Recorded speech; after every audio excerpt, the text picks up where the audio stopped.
Welcome to Let's Face the Facts, the rewatch podcast for the classic sitcom, The Facts of Life. Join us each week as we synopsize, analyze, criticize, and ultimately idolize the show. And now, here's your host of Let's Face the Facts, the wonderful David Almeida. Thank you, Matthew Arter. Welcome back. It's another week, another show. Thank you for downloading and pressing play. This week, Matthew and I are watching Season 7, Episode 2, Into the Frying Pan, which has an original air date of September 21st of 1985. We have more TV research this week as a continuation of the season premiere from last week, so let's jump on in. Let's face the facts. Well, good morning, Matthew. Oh my God, David. I'm going to try not to be nasal, and I'm going to try to have interesting and funny things to say. Why start now? You know? No, I don't know. It's very early. Dear listeners, it is like, what time? I haven't seen the clock this early in so long. It is 11 o'clock in the morning. Oh, God. Well, Season 7, Episode 2 is upon us. What? Okay, are you already having feels that need to be felted? What's your initial thoughts? I felt like I was you watching this, David. Like, I almost hated every single line in this episode. Oh my God. I didn't hate this. You loved it. I didn't hate it. All right. I don't know why. And again, it was like 8 a.m. when I was watching this, David. I'm sorry. I made you get out of bed before noon. It was 10 a.m. when I watched this. So I was already a little cranky. But I just have so many. There's just like, who's writing this now? Like, And it's the same writers. That's the funny thing, is that talking about it. Well, this is our segue right here. Talking about Season 7, Episode 2, Into the Frying Pan. Original air date September 21st of 85. Directed by John Boab, as usual, and written by Deidre Fay and Stuart Wolpert. They've written a bunch of shows already and are executive producers and will continue to write. So it's not like there's new blood going on here. Is this the season? I want to find out if this is the season they were hooked on crack or cocaine or something. You know what I mean? Like, were they going through a divorce? What was keeping their attention away from their show Bible and everything about these characters? But they all look great. Thank you, Diana Eden. They do. Amazing. God, the costuming, brava. Well, remember, show Bible was in Edna's edibles and it burned up in the fire. So it's gone. Right. It's gone. As were Andy's parents. I listened to last week's episode and I'm like, I really think I'm right. I really think Andy's parents should have died in the fire. But, Hey. I was listening to that and thinking more, what if Andy's parents were the government employees, the government narcs that were coming after Mrs. Garrett? That forced her into the witness protection program after she ratted out her dealers. Yeah. Ooh. This is way better than anything we're going to see over the next 3 years of shows, Matthew.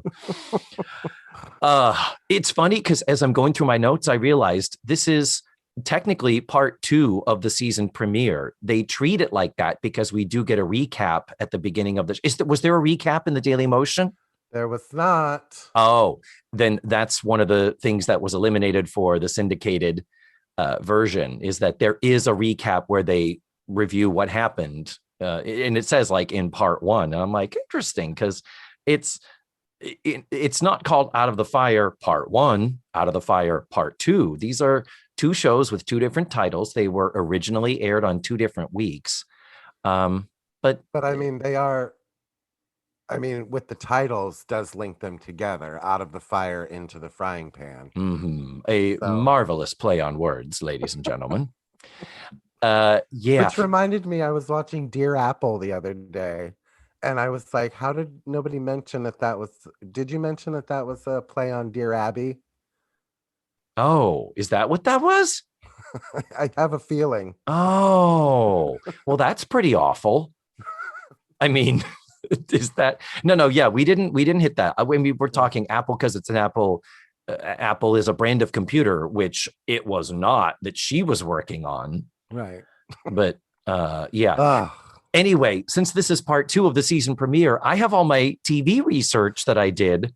Oh, I've been looking forward to this, and it's like I've purposely avoided the finale, David, because I didn't do any research or any looking, so I can be as surprised as you are with my research for episode 1. Are you touching your breasticles? I'm very excited to hear about the TV of 1985, David. So leave us turn back the clock, Matthew. We have just completed season 6 of The Facts of Life. The season was 1984 to 1985. Here's interesting thing. There is conflicting information on the internet. I I know I it's don't hard to trust believe. the internet anymore, David. Between Thriller and Cabbage Patch Kids, and even Yes. Atari last time, I left that out, I think. Atari, because it was like Atari's big. And I was like, Atari, we talked about that on episode 1. Yeah. Atari was around in like 81, like shortly Oh, after Pac-Man was in the anyway. Um, but here's the deal. By some accounts, The Facts of Life was number 30. And so therefore it did make the top 30. But if you look at the list on Wikipedia, it is not there. The numbers are a little bit off. And in the TV guide articles that our Tutti Frutti listener, Jim S., has been sending and I've been sharing on the blog, that has what TV Guide published right after the season. And it's like, okay, well, those numbers technically shouldn't be changing over time. It's not like there's ballots that got lost or was sitting in someone's trunk, but I'm just saying is that you'll notice that as those are being posted on the website, those don't agree with the Facts of Life Wikipedia page, which doesn't agree with the Nielsen page in Wikipedia. But anyhow, are you telling me that something on Wikipedia is wrong? it is possible. It is I thought possible. you go to Wikipedia to get the best answers for everything because anybody can write on it, can't they? So Only smart people share information, right? I feel like that's Right? the case. Okay. But here's the deal. The Facts of Life, their best season was still season 3, which had them at number 24. That is the best they ever did. But it still consistently clocks in the 30s. The worst it would ever be in its final season is 38. And of course, we're ignoring season 1 where it was 74. It's like season 1 just doesn't exist, really. Right. But yeah, 38. I mean, we know they wanted more seasons, and it was the girls who said, no, let's not. We're done. But you understand why the network wanted to keep it going. It was still in that new Saturday lineup where we've just started that. But anyway, let's, for the sake of, we just want to put it in the top 30 for that year, let's say it was number 30. That was its final year in the 9 p.m. Wednesday night time slot after your favorite show, Highway to Heaven. Oh, Jesus. If you could have just had him in Highway to Heaven with the bucket lunch, you would have gotten the best of Michael Landon. They would have had to have Melissa Sue Gilbert like show up looking like she's 4 in one episode and then 38 in the next episode to really get the Little House on the Prairie vibe. Yeah, it was on TV for like, what did we say, 10 or 11, maybe 12 years total? It's like, how did she age 30 years in 12? The same way I've aged 30 years in the past 5, David. The same way. You and me both. Good Lord. Hard living. Now, the Wednesday night time slot that the Facts of Life is abandoning will be replaced with Gimme a Break. And Give Me a Break will be followed by a show that I don't really remember. It's called You Again. It was 2 half seasons, so 2 13-episode seasons. It starred Jack Klugman and a very young John Stamos. Yeah, Jack Klugman. And it was his son, wasn't it? John Stamos played his estranged son.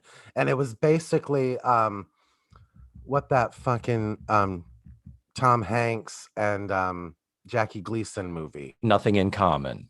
Yeah, it was basically that. Yeah, that sounds right. That sounds like what it was. But yeah, it ran 2 half seasons. And I'm like, God, I don't remember that show at all. But let's track the Nielsen's overall. I like to do the Battle of the Network Stars. So, Matthew, we know that NBC's ratings and shows were in the shitter when we started Facts of Life in 1979. Well, I always like to compare the Nielsen's to the Emmys. Oh, who doesn't? Yes, who doesn't? Yeah. I love that this is what you do for fun. And it's like, oh, part of me wants to say this is why you're single. Yeah. Another part makes me want to say this is kind of why I love you. Oh. Go ahead. Looking at the top 30 in the Nielsen's, CBS is still the front runner. CBS has 13, but before it was always neck and neck with ABC, and NBC was always trailing far behind. NBC has pulled into second place with 11 shows in the top 30, and ABC has only 6. Well, NBC had started The Cosby Show, right? Mm-hmm. As well as Family Ties was building its audience. The A-Team was already there. I think it was like number 4 the previous season. A-Team is a little bit lower now. I think it's number 6 for that. But yeah, this is all on Wikipedia. I'll post the links on the website. But comparing it to the Emmys, the number of nominations, we're talking major nominations. I think it might not include technical awards, but NBC has 79 nominations. CBS has 39. That is half. And ABC has 13. It's like ABC. Well, we know who the critical darlings are, but it's because The Cosby Show got 13 nominations. Saint Elsewhere got 10 of them. The Golden Girls got 9. Cheers got 8. And it's just NBC was building their empire. And this season now, The Cosby Show is really the thing that is just now going to make the whole must-see TV thing explode. So and last year, I think NBC was high up too, because they had St. Elsewhere, they had Hill Street Blues. NBC was the Emmy frontrunner, I believe, last year. I could look back in my notes, but to do that would mean to make an effort. And lastly, Matthew, before we move on, I always like to look at the shows that go away and the shows that begin. So the new series now going forward, starting here with season 7 of The Facts of Life. It is now on Saturday nights, and it is in the company of new shows on ABC like The Colbys. Oh. Spinoff of Dynasty, Growing Pains. That's Alan Thicke's show, right? Yep. And Kirk Cameron. MacGyver. Okay. Perfect Strangers. That ran a while. And Spencer for Hire. That is honorable mention because, Spencer for Hire was filmed in Boston. So it was a thing. I went to high school with a girl who was on that show, like playing some kid having the shit beat out of her in a van or something. But anyway, so now not returning to ABC, foul ups, bleeps, and blunders. Oh, just rolls off the tongue every time you say it. And we talked about that before. That's the Steve Lawrence and Don Rickles show where they fucking just would refilm Don Rickles shit without his knowing, you had said. Also leaving us, TJ Hooker, Shatner series. That means we're losing Shatner and his wig. Oh my God. Have you seen TJ Hooker? Never. Oh, the rug. It's pretty bad. Wearing it might as well be carpet. Yeah. Yeah. The hair in the 80s could have, some of the styles were bad, and the rugs like the Burt Reynolds, and they're pretty awful. And lastly, leaving ABC, Three's a Crowd. Gee, that didn't run very long. Wonder why. Oh, it was awful. CBS added The Equalizer. That was a show that was popular and ran. I never watched it. And you realize why I'm starting to drift away from this. You're going to hear me more and more saying, I never watched this, never watched this. This is just when I was starting to get into drama club in high school and theater was taking over my life. And it's like, oh, you can do other things outside of the house other than sit in front of the TV and watch it 12 hours a day. That's interesting that you're going to be fading away from it, because this is where I was, just starting to walk and doing, pre-K. So I think so you were getting the braces off of your legs that you wore till you were 30. And you were what, the K as in the drug the kids were doing in the 90s? I was from Indiana, and I got away with that, telling people that it was polio, David. So if you're going to make fun of that, you're now making fun of everyone who has suffered from polio. Oh dear. Now, not returning to CBS, after MASH. Just like Three's a Crowd. It's those sequel series where it's like, nope. Three's a Crowd, nope. Joey after Friends, nope. Frasier, well, okay, we'll give you 11 years. Fine. Yeah. Alice had its finale that spring. Charles in Charge was canceled by CBS, but of course moved into syndication and would live a long life after that. The Lucy Arnaz Show. Speaking of Frasier, we mentioned that last time. But two other big series that no longer on TV, The Dukes of Hazzard and The Jeffersons.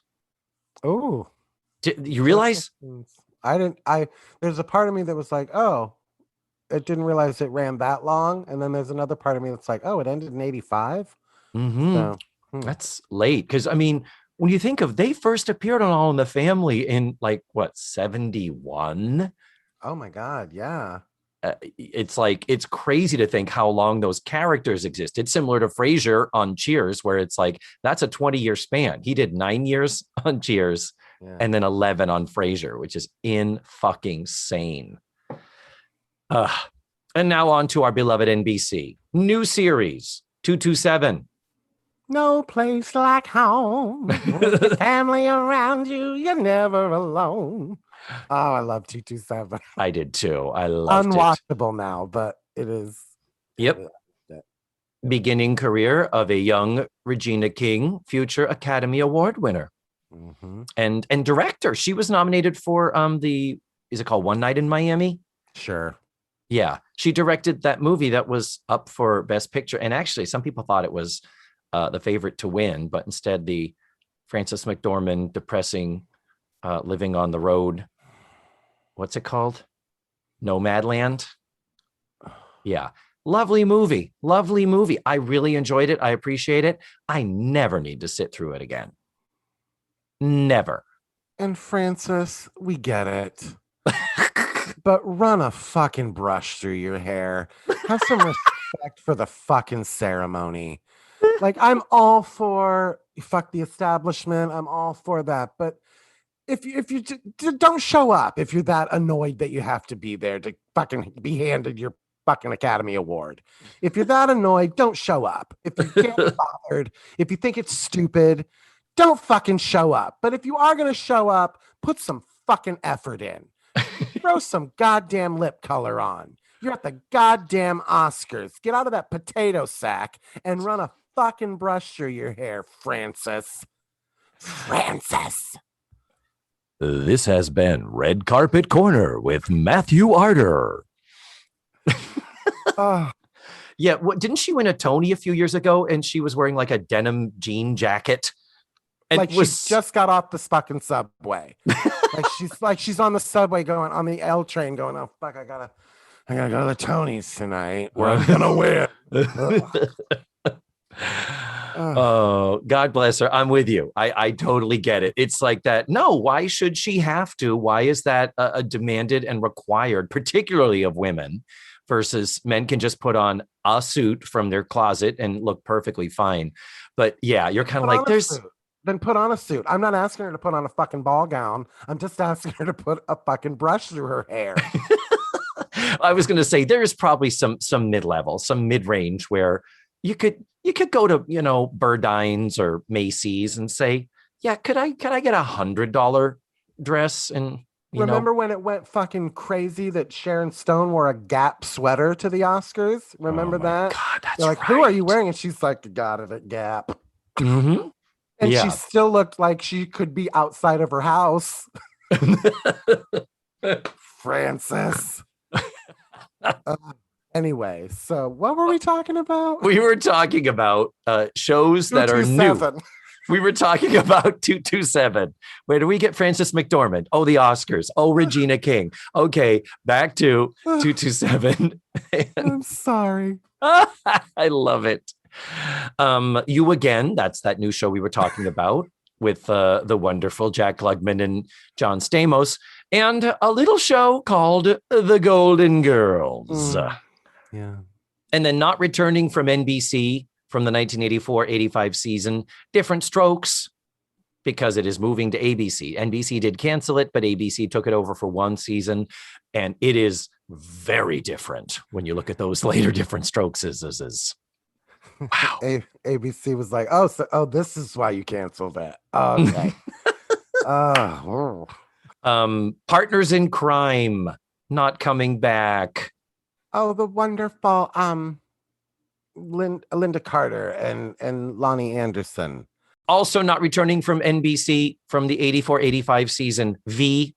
That's the series about the aliens with Brian Dennehy.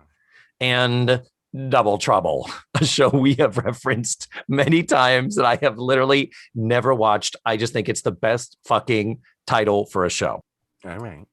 And I think that wraps up all the stuff I have for our television deep dive that we do at the beginning of every season, Matthew. And again, like you said last week, if people are looking for hardcore facts, this is not the place for them. Absolutely not.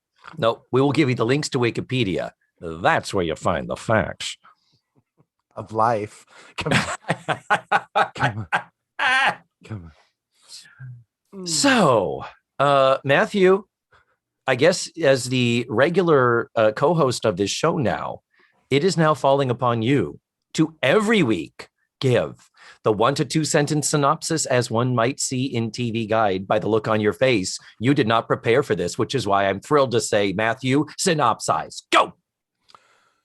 The girls meet their new neighbor when his newspaper is delivered to their house by mistake. That's it. Wow. I think nailed it. That's nailed the it only right thing there. That happens in this episode. I don't know about you, David. Yeah. Okay. Sure. So let's start talking about the littler stuff that happens here. Our theme song, a little bit different from last week. We still have the Edna's Edibles title card, so we haven't seen the finished Over Our Heads yet. They're holding that back. And Clooney has the credit before Joe, before Nancy McKeon, not Mackenzie Aston as Andy. So we do not have Andy in this show, and it's like he's not in the show, doesn't get a fucking credit. You're out of here, kid. So yeah, and this is George Clooney's first episode of The Facts of Life. He will be on it for 17 episodes throughout this and next season. He is 24 years old. Son of a bitch. How fuckable is he? Jesus. He's just, I mean, beautiful. And but also there's a goofy charm about him. I think that's what the network saw, and that's why they were constantly trying to find something for him that was a good fit, because he's just so affable. You just fucking love him the instant he walks on the screen. And that's why he's George Clooney. And that's why 45 years later, we're talking about George Clooney, and we would still lick the sweat off of his balls. Academy Award winner George Clooney, I will add. Indeed. Do you know how many Oscars he has? No. Did you know he had any Oscars? No, I didn't know he had any. Did you not know? Oh, I'm not a movie person, David. Okay. Yeah. Okay. We'll go with that. I'm mad at Frances McDormand, for God's sake. He has been nominated 8 times in some capacities as actor, some as director, some as producer. And he has won E02. In 2006, he won Best Supporting Actor for the wonderful screwball comedy Syriana.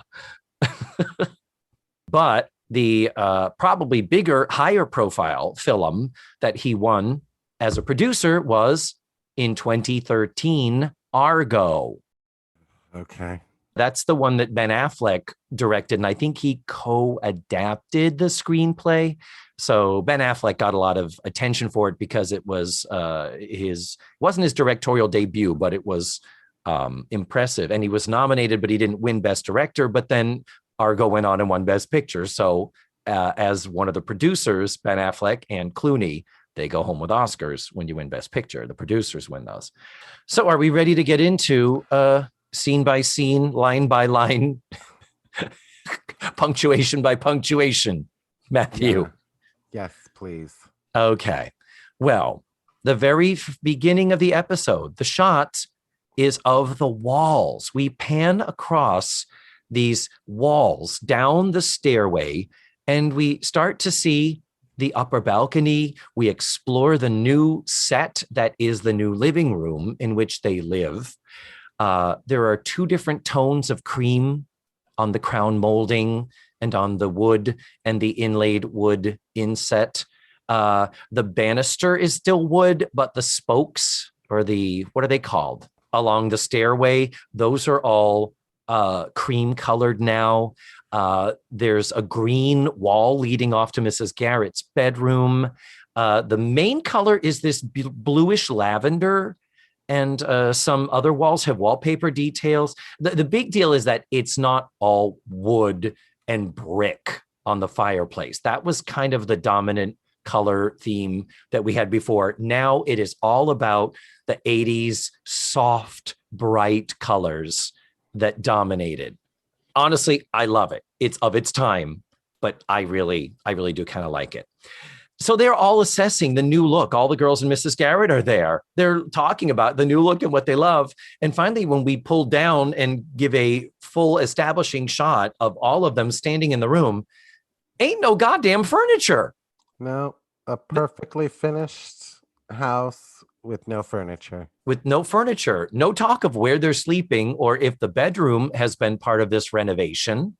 One, I guess, can assume, but they never acquire furniture. Anytime they're in the house, this entire episode, they're standing or maybe sitting on the hearth in front of the fireplace. It's like, okay, fine. So they are now talking about the fact that they have to renovate the store. Yeah, isn't our new home renovation lovely? We have a pretty place to live with no furniture. That was money well spent. So how about that store that would actually generate some income? Maybe we ought to focus our attention on that now, don't you think? Or how did we hire a contractor that can do houses, but was like, oh, I don't do stores? Yeah, exactly. Ooh, the windows are so big. I can't. Wow. What contract? Why would they have just their house? That was my big confusion. Yeah. Like, who redid the house? Was like, you want us to do that room? No. Do not touch the burnt down store part of the house. And George Clooney walks in when he does come in later in the scene in the show. Actually, he does say, "Hey, I just let myself in. You've got a hole in the front of your building." And they're like, "Yeah, we had a fire. We know that because Joe walked through the window, the hole." So it's like, have you not even boarded up your goddamn windows? But glad the crown molding's the perfect shade of cream. Yeah. But you're totally right. Can walk right in, apparently. But you're right in terms of, well, we need to start interviewing contractor. Who did this room? What the deal? Anyway, so then we get to the scene literally ends with, we need to start interviewing contractors. And then we go back out to the burnt up shop. And we get this montage of 4 different potential contractors, sort of quick clips, as it were, of different characters coming through. And when it comes to wacky characters on a sitcom, ain't nothing as wacky as a contractor. We have what I call belly guy, Zeke, the guy with his shirt a little too high up and his belly hanging out. You know, they wanted that to be the ass crack showing through the pants that are riding low, but they couldn't get that cleared with standards and practices. No, they were on before 9:00. Yeah, they're on at 8:30, exactly, the family hour. So this actor who plays Zeke, he will be back, the belly guy. This actor is Dave Shelley. And actually, as I list off the actors, all four of them, they all have those great careers with a smattering of one-off appearances here and there and some series, but no big thing. There's no one of them that's like, and he would go on to do 5,000 episodes of CSI or whatever. They're all just working character actors, and none of these actors ever appear on a future episode of Facts of Life. This is the only time we see them on the show. You know, I always like to check that for any return guests. Zeke, he quotes them $30,000. And he needs it now, but can't start until for 6 months. Yeah. That's what you get now during the pandemic when you want to change out a window or put in a storm door. It'll be 30 grand. I need the money now, and I can't start for 6 months if I show the fuck up. Yeah. But did you look up how much money that is, Matthew? I did not. $30,000 in 2021 dollars is $74,293. Jesus. Yeah, but that doesn't seem excessive to me. Looking at that store, if you put me in that store today and said, how much do you think it's going to be to bring this place back? I would be like, I don't think it could be done for under 100 grand personally, but you know. So the second contractor they interview is the stereotypical gay guy. His name is Armand, and he's having these visions of colors and the walls need to breathe. And he's using his arms and gesturing and lisping. And it's very clear what they're going for here. This actor's name is Richard Brestoff, Brestoff. I do like that he's dressed exactly like Joe. I think that's the same jacket that she wore last week. It looked very similar. Yeah. You know, Diana Eden, you had a budget, so you got to recycle where you can. So then the third one is a woman. This, for those who listened to my interview with Jennifer Krista Palmer a couple weeks ago, if this were filmed today, this is the role JCP would play, where she just walks in and says $45,000. And Mrs. Garrett's like, what? And she's like, it's because I'm a woman, isn't it? You think just because I wear a skirt, I can't pour concrete. And she is this dry as paint and just, but it's like you're intimidated by my femininity type of a character. It's very funny. The actress is Laura Esterman. And lastly, we have the money guy, I call him, where he walks in and she says, hello, my name is, and he goes, 50 grand. Just straight up, just one look. It doesn't even have a time to get a name. But yeah, so the prices keep going up as we go on here. So $50,000 in 2021 dollars is $123,822.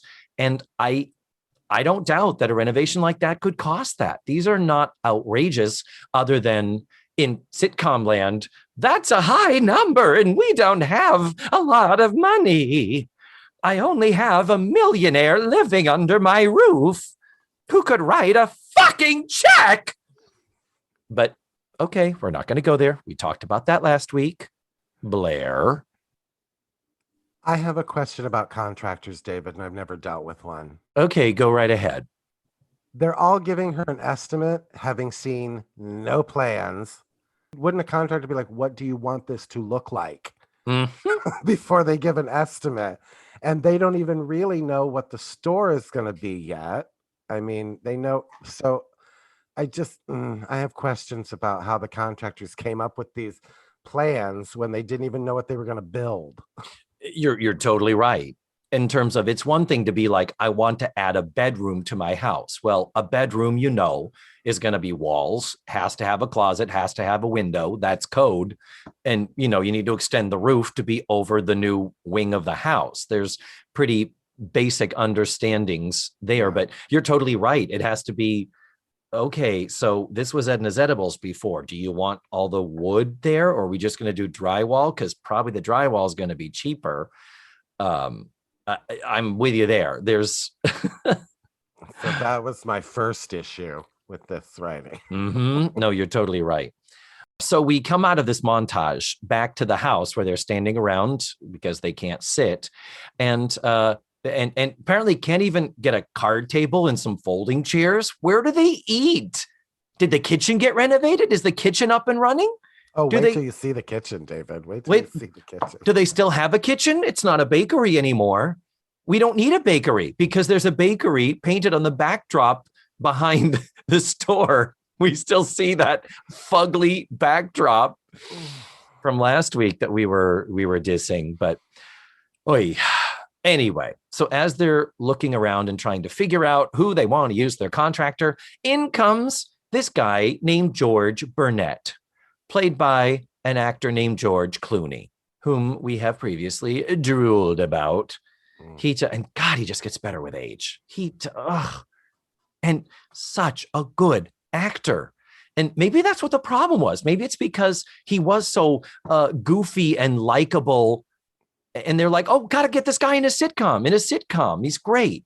But actually, when you think of it, Clooney's career really started being built when he started doing drama, doing ER and.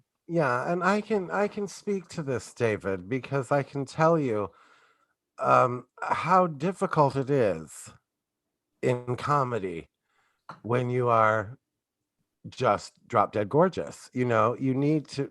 You're not relatable to the everyday Joe. So I think Hollywood saw me and George Clooney and were like, nobody's going to believe you as a comedian because this is why I do a podcast, because people can't see me. So they're not intimidated. Yeah. And I think George Clooney suffered through that as well. Yeah. Oh, totally. Yeah, absolutely. I think your looks have absolutely limited your career, Matthew, without question. I know.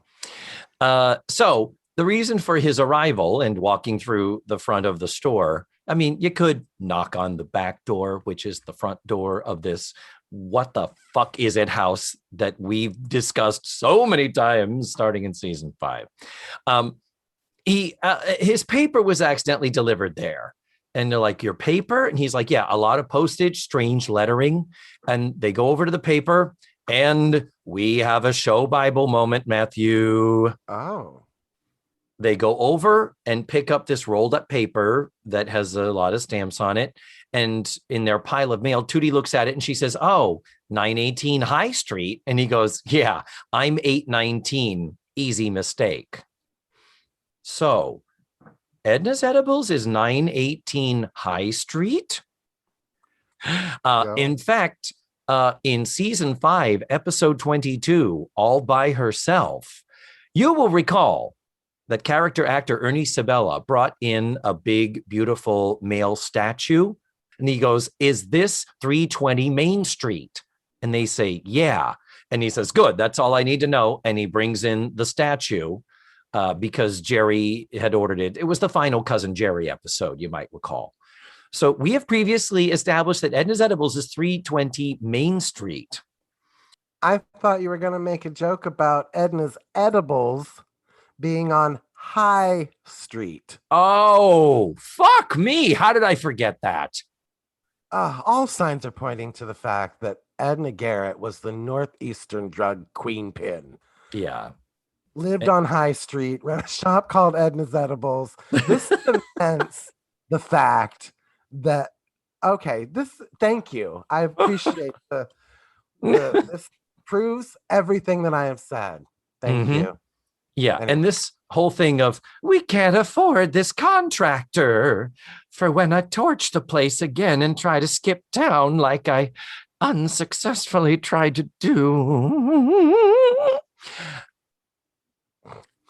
Anyway, FYI, we have established a new address for Edna's Edibles. Okay, fine. So the reason why George is there to collect this paper, for some reason, is he lived for a couple of years in Kuwait. And so now we have license to do some Islamophobic jokes for the rest of the fucking show. I mean, when it comes to the Middle East, let's punch them below the gut because comedy gold, comedy gold. None of the things that he said are accurate or appropriate. It's just, this is why Americans think, those Arabs, they wipe their butt with their left hand. Yeah. And it's like, oh God, for God's Yeah. sake. It's pretty bad, all the things, but I did make a little bit of a list here. He did live in Kuwait, apparently, for 2 years because he worked for an American company installing hot tubs, which is the whole thing of, Kuwait was in the news. It was part of our cultural discourse in the late 70s and early 80s because of the energy crisis, the fuel shortage, and the idea of the oil all being over in the Middle East and there being very, very rich oil tycoons living in that part of the world. So that's kind of the stereotype. But he talks about them having multiple wives. I don't know if that's true. They mention him going to a baseball game, and it's like, a baseball game in Kuwait? And he says, well, they play it with goats. At one point, Natalie makes a comment. Does he have any references? And Natalie says, well, call Ahmed and ask him if he did a good job. Yeah. And that's on par with, calling all black men Leroy. Like, that is so fucking offensive. Well, right off the bat, Joe says, I hear they burn dung to keep warm. Yeah. I mean, yeah, it's pretty crazy. How there it is. Islamophobic is the perfect word. I couldn't find it when I was typing it, but yeah, because Kuwait is a country in the northern edge of Eastern Arabia at the tip of the Arabian Gulf, bordering Iraq to the north and Saudi Arabia to the south. And as a country, they do speak Arabic. So just little factoids in case you don't know what and where Kuwait is. I may have had to look that up myself to pinpoint exactly. I knew it was in the Middle East, but moving on. I know show tunes. So we know where it was, but they don't play goat ball. It's true. It's so true. Jesus Christ. Yeah. So George is back in town after this stint in Kuwait. His dad owns a hardware store, so he's handy. And Tootie's like, wait. So you're into construction because you installed hot tubs? And he's like, well, yeah. And they're like, well, look out in the store. Tell us what you think it might take. Are you available that you would be able to fix a thing up, because the guy who did our living room, clearly, hack, fuck this up. We can't use him again, So when he leaves the room, the girls are all like, so what do you think of that? And Natalie, of course, horny Natalie, he's adorable. But they're all like, this could be a thing. Well, we have to see what he says. But one of them is not charmed at all by this man. Who is that, Matthew? What a surprise. Joe doesn't trust this guy. Wow. I mean, he is kind of dressed slightly more masculine than she is. He does have the same mullet hair too. They have the same fucking hair. I just feel like, that there's a sense of, we only need one man around this house, and it's me. But at least he doesn't dress like the stand-up comic. He's got the jeans and lumberjack shirt going on, Mm-hmm. Yeah. But while they're talking, like kind of back and forth thing, well, the Joe's like, I don't know. I don't trust this guy. And then Mrs. Garrett chimes in with, he's Fred Burnett's son and he has a good reputation. Okay. Where did this factoid come from? The cougar in Mrs. Garrett's coming out. She's like, we're hiring this dude, Joe. But this is a writer. This is a rewrite thing where I'm like, script wise, well, why would she say that to them here now, as opposed to when he says, my dad owns a hardware store? and have her say, "Oh, are you Fred Burnett's son?" And him say, "Yeah." And say, "Oh, your father speaks so highly of you. He says that you're a really fine workman," or something. I mean, there's no reason that couldn't have come out in conversation with him. And then in this conversation, then she could reiterate, no, his dad says he's really good at what he does. And I trust Fred because he owns the hardware store. See, and I took it as he's Fred Burnett's son. He has a good reputation. Fred has a good reputation. Oh, I see what you mean. So that's how I took that. Oh, maybe you're right with that. But still, why would she, if she knows this Fred Burnett, that she would call him by first name due to her knowledge of his hardware store? Why wouldn't she say that to George's face? It's just a weird little itty bitty little writing weird thing. But with Joe's reticence, duly noted, she is basically outvoted, even though Mrs. Garrett says this has to be unanimous. We're all partners. Joe begrudgingly says, okay, fine, you can hire him. And she does say before he goes, before he goes to look, I don't know why I have this right now. She goes, and I'd like to extend that south wall. Oh yeah. You would? Well, when did you decide not to do that? Because it's exactly the same as anyway. So yeah, no, you're right. And extend, that's like your earlier comment. It's like, well, what are the plans? It's like, yeah, he says I can do it for $15,000, which is really, really cheap. That's part of the reason why they're sold on him. But it's like, oh, good. That includes the gilding all around the gold leaf that we want on every surface. That includes the imported Italian limestone stairs. And yeah, it's like, what is the scope of work is the, I think, term that they might use. So then we move on to the next scene in the store. While George is working, Natalie and Tootie are kind of sort of helping, but also kind of sort of not. And then and that was my thing. Are they doing this themselves? That's just it. If it had been, at one point Natalie says, hey, why am I working here? And he says, that's why I'm so cheap. It would have been actually kind of nice if he came out, I can do it for $15,000, and have them say, what, that, are you sure? That's crazy cheap. And he's like, well, I can't do it alone. You all are going to help, right? And then have him be like, oh, well, yeah, that kind of makes sense. Type of deal. That would be fine. Yeah. So he's telling them stories about Kuwait, about a girl with the veil and how he got deported because he pulled the veil aside to take a peek at her. Thank you. Do they wear burqas? Do they wear burqas in Kuwait?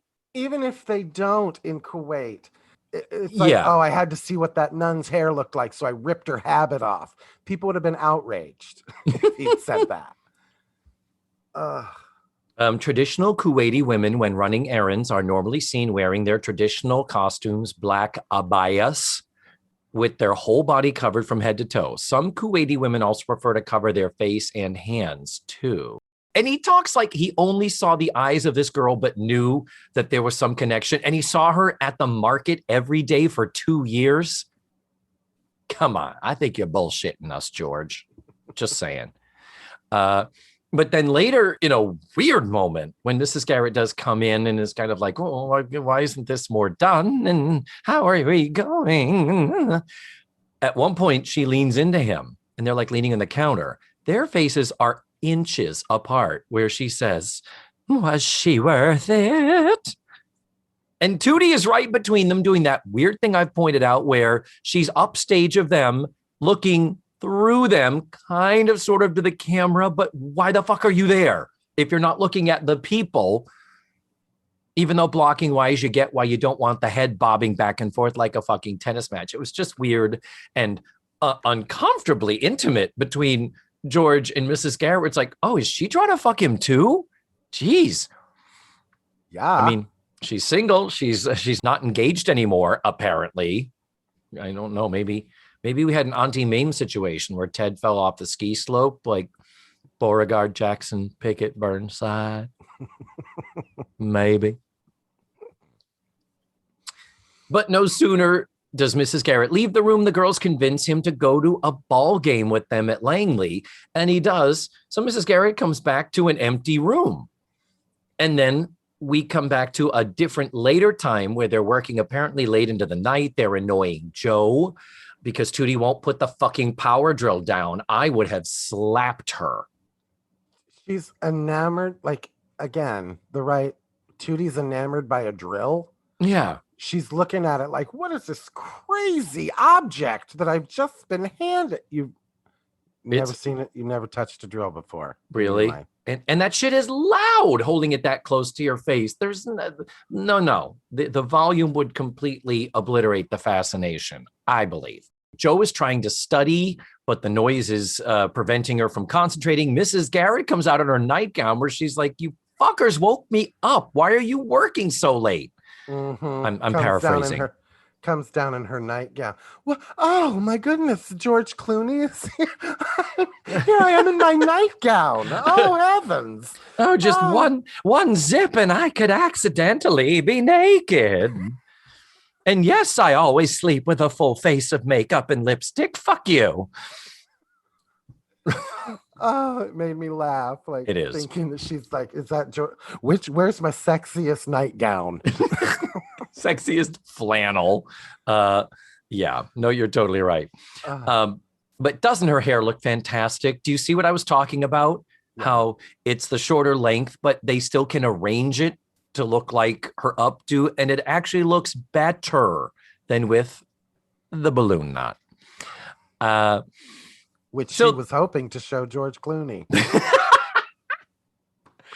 And then this great moment, Mrs. Garrett refers to the slow progress. Why isn't more getting done? And George says, well, there's some problem with some supplies and it won't be done till Friday. And she's like, Friday? That's 3 days after the finish time we were expecting. It's like, bitch, if you can get a contractor to finish your project of that size only 3 days late, you should be unzipping those jeans and sucking his dick. I'm sorry. Well, I would have done that, Yeah. Anyway, part of the interview process. But it's like, oh my God. 3 days. Yeah. 3 days. I believe the rule of thumb is that anytime you're doing renovation or construction, plan on it taking twice as long as you originally planned and costing twice as much. I think that is actually a rule of thumb, and my experience with renovating my kitchen and closing in my carport into a garage, I can absolutely confirm that. Oy. In trying to defend him that the work isn't getting done, it's like, well, it's a supply thing that he can't control that. And somebody says, well, it's not like we've been up partying all night. And then in comes a pizza guy. And the pizza guy is like, hey, who ordered this? And who's the guy that called and did the great Ricky Ricardo impression? Clooney's like, it's me. You should hear my Jack Nicholson. It's been just fun and games. A Ricky Ricardo impression in 1985, David. Thank you. Why not a Reagan impression? Well, exactly. So Mrs. Garrett decides to fire George Clooney. Mm-hmm. So my question for you, David, is why did it have to be unanimous for them to hire him, but bitch can walk in her nightie and be like, you're fired? You are so right. Ding, ding, ding. Oh, but before he leaves, he has to do one more Islamophobic joke. Oh, that's right. We have one more offensive thing. How does he set it up? What does he say? I don't know, but he has to cover half of his face with his coat. I think he says, I guess I'll say goodbye the way they do in Kuwait. Yeah. And he holds up his leather jacket just below his eyes, again, like a burqa, like a woman's. I hope that's the right word I'm using. Good God. Yeah, that would be a burqa. Yeah. A sari is different. Yeah. And that's it. In some cultures in the Middle East, it's just women have to have their hair covered. Yeah. You see that here, Islamic women in this country always go out with a kerchief or something on. I just wear mine when I want to look like Kim Novak in Vertigo, with my sunglasses and get out the convertible. Who doesn't? So when we come back from commercial, the girls do kind of do a, how could you fire George? But it was more of a, but he's like our friend. We enjoy hanging out with him, sort of a thing. You're right. The better version of this script would have said, whoa, bitch. I'm out, Edna. If we're partners, yeah. And this is where Mrs. Garrett, she does not quite lay into them, but she does say, look, every time I've tried to hurry things along, I was either ignored or poo-pooed. You girls are out there listening to his stories. And the girls do kind of admit well, yeah. And she's like, look, you're businesswomen now. You can't just go inviting him to a baseball game when there's work to be done. And it would have been nice if Edna even dug in her heels a little deeper, because she's a little bit on the defensive. When they say, you fired him, she's like, well, he wasn't getting it done. And I'm like, no, bitch, you should have stood your ground and said, yeah, I did just pull rank on you guys. And that wasn't unanimous, because the problem is not just George. The problem is also you. You are distracting him. You're charmed by him. You want to listen to his stories and take him to ball games. We have work that needs to get done. And then Joe could have been there to back her up and say, yeah, and I never liked him, with that penis and all. Well, and I find it hilarious that Joe goes, he's not responsible for the job. Again, of all people, and I get what they're doing. I get they're trying to set up, will they, won't they? They won't. But of all people, Joe is the one judging a book by its cover. Of all characters, yeah, Joe is right. the one that's like, I don't even know him, but like, she wasn't that her whole character arc, that people saw her and judged the book by the cover of seeing Joe. And you're right. So I felt like that should have been Blair's category. Blair should have been the one like, I don't know, I don't know. It just, yeah, because there is a somewhat a possible romantic thing later between Blair and George. But they're setting it up now with the Joe and George. I felt like this interaction between them. Absolutely. We will get to that in a second. But we do have this. Mrs. Garrett does have a good line that I love here, where she says, nobody said that business decisions are easy, but you are business women now, and you're going to have to learn to make them. And so they're kind of like, yeah, well, fuck. And I love that Tootie was like, George had manners. George had warmth. Tootie, you're a senior in high school. They're having this whole conversation. You're businesswomen now. This girl is in high school. It's true. And okay, let's stop here. Let's do it right now and reiterate what I had said last week, where the Edna's Edibles paradigm was murky at best, as far as we work here, we live here, you feed us, we're expected for dinner, and we have to put in so many hours to pay off our room and board, but we also get a paycheck, and and we share in the profits of our cheesecake fire sale that they had to have, where she had to move all the cheesecakes, and she's handing them their money from it's like, no, they work there. Why are they? What the fuck is this, Amway? But anyway, when I worked at Dairy Queen, the owner never handed me any kind of profit. It was literally just my paycheck. It's so true. And so now we're in this furtherly murkier realm of, okay, well, you're not going to work for me. She says, I want you to be my partners. And so it's like, okay, I'm Joe Polnicek. I'm 21 years old and a junior in college, and I'm going to invest my money in some type of a shop, a retail business establishment in Peekskill, New York.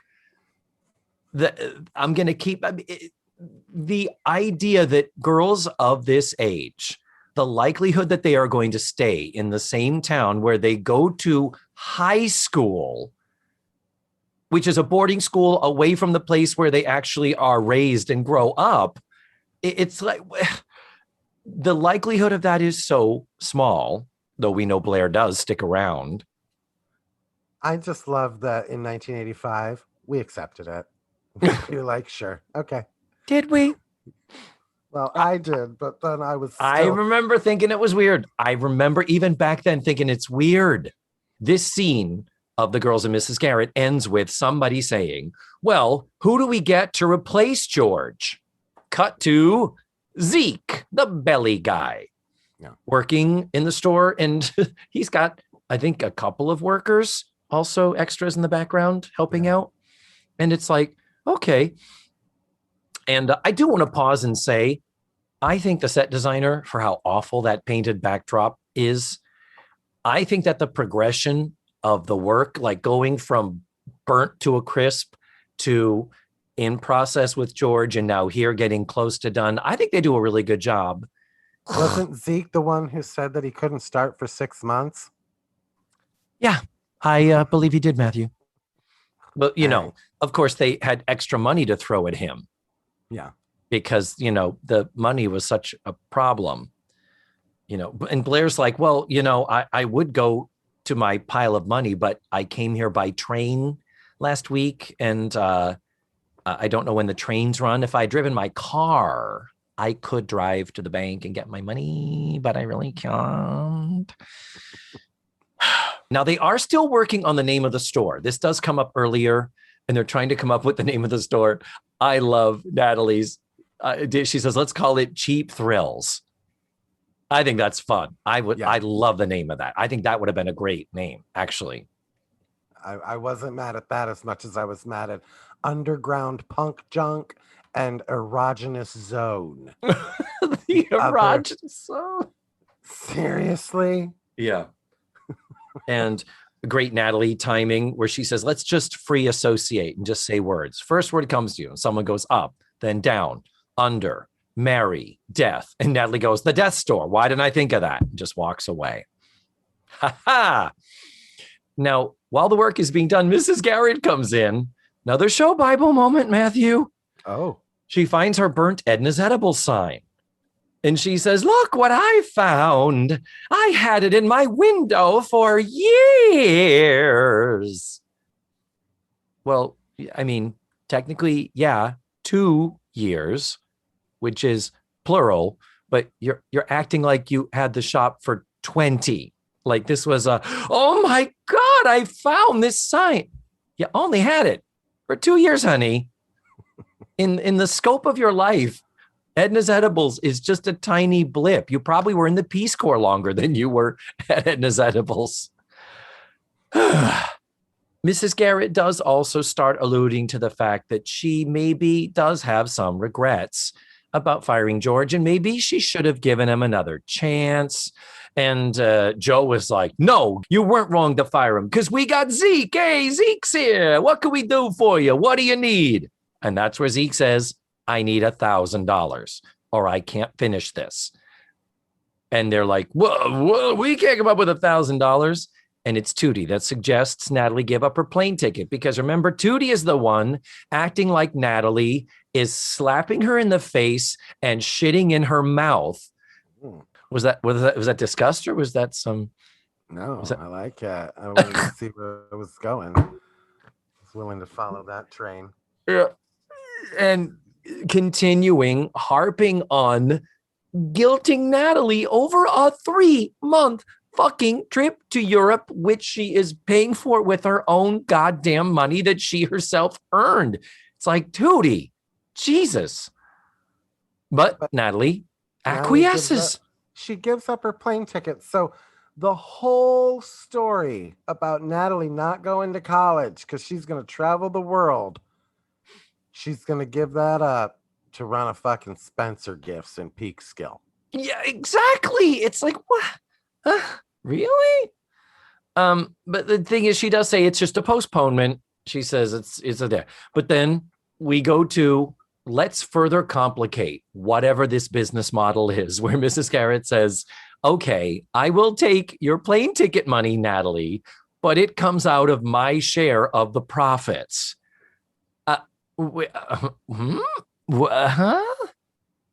Wouldn't it be? I don't know that much about business, but I'm like, if a group of people threw their money into a pot and said, let's open a business, wouldn't you do it by percentage wouldn't you say, well, let's set up a thing where if you put in 40% of the total kitty and I put in 12%, that as the store makes money, you get 40% of the money, I get 12% of the money until we recoup our initial investment. And then we can all be equal partners. Is that? Well, yeah. And I mean, and also like I looked at it as like a producing fee. Like here's $1,000. So the first $1,000 that this business makes belongs to me to pay back for my ticket. And then after that, it's like recouping expenses. You know what I mean? I don't know, David. It's math. We're actors. What are we thinking? We should have quit while we were behind. So then the mail comes. Bills, bills, bills. George's paper. And Jo reacts in her own close-up, sort of, medium close-up shot. And then we dissolve to a coffee shop where George is sitting there eating all by himself because, couldn't get a date. What a fucking dog. Well, he's disrespectful to Arabic women. So wonder why he can't get a date. So true. So Jo shows up and now it's like, oh, this is what's going on. Jo and he are going to patch things up. And because Jo was so opposed to him, I'm with you. They're setting up a will they or won't they. He is flirty. He is playing it. And I'm just like, girl, you can visit the Isle of Lesbos as much as you want later. This is an opportunity that you do not want to miss. All I kept thinking was, George, you are wasting all that charm. But Jo apologizes. She says, I think I did something to you. I indirectly got you fired. And here's the thing. You're fun. You're easygoing. And easygoing isn't going to get the shop off the ground. So I set myself up as the watchdog because all the others have something going on. Mrs. Garrett's worrying about this. Natalie's worrying about that. Blair is looking at your jeans because Blair did comment, well, he's wearing Jordache jeans. So how Calvin. bad could he be? His jeans are Calvin. Calvin's. That's right. Yes. So she's like, well, he is wearing Calvin's and that. So his response to Jo listing off these different things that the girls are focused on, he's like, Blair is looking at my jeans. And it's like, oh, okay. Okay. Wow. Weird. But then Jo says, I didn't give you a fair shot. And he says, hey, I let myself get distracted, but it was easy. Did that sound sexy or creepy? Yes. Okay. Thank you. I love him so much. Yeah. So then we come back to the store. They're folding up the drop cloths. Work is clearly just about done. And then the other names are thrown out there, including Mrs. Garrett wants to be called the Cozy Corner. Of course she does. Perfectly in line with her character. So before the last nail goes in, nope, this is a sitcom. We have to make a presentation of this moment. So each of them has a hit of the final nail. There is a point that Blair kind of shows some skills that she acquired when she was trying to help out earlier. And when she hits the nail, Jo's response is, what a man. Mm-hmm. Yeah, Jo, first of all, says, I don't want to pound the nail. No shit, Jo. But after Blair hits it, she practically undoes her blouse and plays with her nipples and goes, what a man. And also, the last thing they have to do is pound a nail. Isn't usually like painting the last thing you have to do? It's like, really, the last thing is this one nail in the middle of this table. Yeah. Okay. Again. Yeah. My issue with the writing. So as Mrs. Garrett goes to take her final strike at the final nail, she says, well, this is it. Now we've got our store. And what are we calling it? And they all sort of shrug. They're like, I don't know. And then Blair says, how about over our heads? And they're like, why over our heads? Well, it describes our situation. That's kind of what we've been looking for, is something that feels like it fits. And they're like, yeah, but Blair, you're a fucking millionaire. You've never been over your head, and you could have technically paid for any and all of this, you selfish bitch. Anyway, they all are like, yeah, okay. Over our heads it is. And then George shows up. And it's like, oh, we'll make up. And he's like, the place came out okay. It's great. Mrs. Garrett says, come back and visit any time. And she says, George, would you do us the honor? Would you hit the final nail? And he goes, and I know, George, I'd like to ask you to hit the final nail here too, let me tell you. So when he does it, he hits it incorrectly, bends the nail. It's a total fuck up. And the final line, he looks at them and says, no wonder you fired me. Oh, George.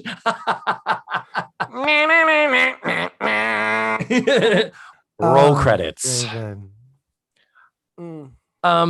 It's funny. For all this talking we've been doing for the last 17 hours, I didn't hate it. There are little tweaks I would make, but I'm like, the idea of bringing him in as the contractor, and God knows they're going to need him, like the character of Eldon on Murphy Brown, the idea of making a regular character the contractor in the never-ending renovations in your apartment. But I thought as an introduction to Clooney and setting up this possible Clooney Nancy McKeon thing, it's like, oh, okay. That's going to come back later when Paul Provenza joins. I remember clearly Paul Provenza at the youth center where Joe works in the later season. I think it's season 9, where it's like Paul Provenza is clearly supposed to be a setup for Joe, and then he ends up dating Blair, and like they get serious, if I recall. But it's like, do the writers realize these two women are not interchangeable? Do they know that? Did they not realize that these two women are dating each other? That's my question. Oh, bless. Well, on that note, we end another episode. David, it's so good. Yeah, no. Next time we meet, the store will be stocked, David. Yes, I cannot wait. We still will not get that title card. They are still holding that shit back. We are not going to see Edna's Edibles until they choose to show it to us. So how do we end this? But if I had a nickel for every time a man asks me, how do we end this? Usually it's you leaving the money on the dresser. But that's just my experience. Yep. But I will tell you from my experience, as we look forward to season 7, the show really should be called The Facts of Life and George Clooney's Bulge. So he's, God bless it, Diana Eden. That's true. That's true. So, Matthew, next week, we're going to be back with episode 3, Grand Opening. Oh, I can't wait to see Mrs. Garrett's grand opening. Is that an allusion to her balloon knot? Oh, I would like to see George Clooney's grand opening then. I'm sorry. Yeah, that's a balloon knot I would not mind untying. Tying or okay, that doesn't really work. I wouldn't even mind if the balloon knot came loose and it blew air in my face, David.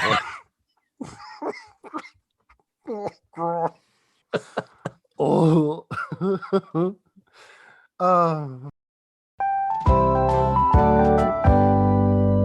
And there you have it. Now, on the show, I did say that Little House on the Prairie ran 10 or 11 or 12 years. None of them was correct. Nope. Corrections Corner, Little House on the Prairie ran for 9 years, just like The Facts of Life. Ran from 1974 to 1983, and then there were 3 TV movies that brought it into 1984, but that was the end of it. So just want to let you know, I am aware I screwed that up, as I screw up so many other things. Next week, Matthew and I are going to be watching Season 7, Episode 3, Grand Opening. You can watch the show ahead of time for free at dailymotion.com. I will post the link in the show notes and in this episode's webpage. That is all for now. Thanks so much for listening to this week's show. And remember, the facts of life are all about you.